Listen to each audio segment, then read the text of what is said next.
तो भाई हम पहुंच गए हैं दिल्ली के स्टेशन पर। स्टेशन पर जाने के बाद पता चला है कि ट्रेन अभी आई नहीं है। फिर हम यहाँ पे ट्रेन का वेट करते हैं और हमारे साथ ना हमेशा ऐसा होता है, अगर हम 5 मिनट भी लेट हो जाते हैं ना तो हमारी ट्रेन हमेशा निकल जाती है, और अगर हम पहले पहुँच जाते हैं तो फिर हमें ट्रेन का इतना वेट करना होता है कि जल्दी से आती नहीं है। तो अब मम्मी बेटा दोनों मस्ती कर रहे थे। मस्ती करते करते ना थोड़ा सा ना टाइम पास हो जाता है कि टाइम का पता नहीं चलता कि टाइम कब निकल गया।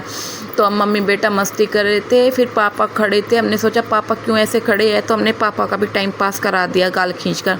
तो ना सबसे ज़्यादा सर तो ना जब कटता है, जब मतलब कि पहले वे अनाउंसमेंट करते हैं कि ट्रेन 15 पे आने वाली है, 15 प्लेटफॉर्म पर पे, लेकिन हम 15 पे पहुंचने के बाद पता चलता है कि अब 5 पर आने वाली है। जब तो इतना सर में दर्द होता है बहुत ज़्यादा, और मैं परेशान हो रही थी। तो बच्चे बोल रहे हैं कि मम्मी परेशान मत हो, ट्रेन आने वाली है। तो भाई ट्रेन आ गई है और वही ये है दिल्ली। हम दिल्ली से निकल चुके हैं। दिल्ली से के निकलने के बाद ये आ गया सादरा। सादरा आते ही भीड़ हो जाती है, और भाई कभी भी मतलब कि ऐसा नहीं होता कि ट्रेन हो या मेट्रो में तो फिर भी कम होता है, पर लेकिन ट्रेन में तो हर बार किसी न किसी की लड़ाई होती ही रहती है, चाहे कोई भी हो, लड़ाई तो ज़रूर ही होनी होती है। फिर इधर ये मुझे परेशान कर रहा है, भाई ये मुझे बहुत परेशान करता है, बिल्कुल नहीं मानता। और मैं इसको धमका रही हूँ, मैं कह रही हूँ मान जा बेटा। ये कह रहा है नहीं मम्मी ऐसे नहीं, आपने बिंदी अच्छे से नहीं लगा रखी है, मैं लगा के बताऊँगा कैसे लगाते हैं बिंदी।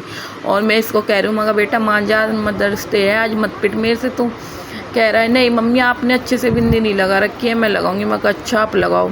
तो भाई ये लग रहा है मेरी बिंदी लगाने के लिए। लो इसने देखो कहाँ पर बिंदी लगाई, और कह रहा है मम्मी यहीं पे लगाया करो।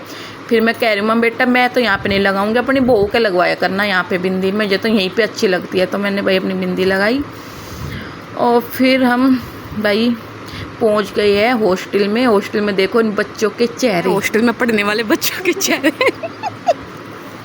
ऊपर को लगे यार उसी लगा तो पड़। ये हॉस्टल में रहने वाले रो रो के हो रहे हैं अद्धे। अरे क्यों नहीं, यो सबसे ज़्यादा रोते बच्चे ये नु कह रहे हमें नहीं पता, मैं तो घर लेके चलो ना पढ़ो यहाँ, बिल्कुल नहीं पढ़ो। क्यों क्यों नहीं लगता जी?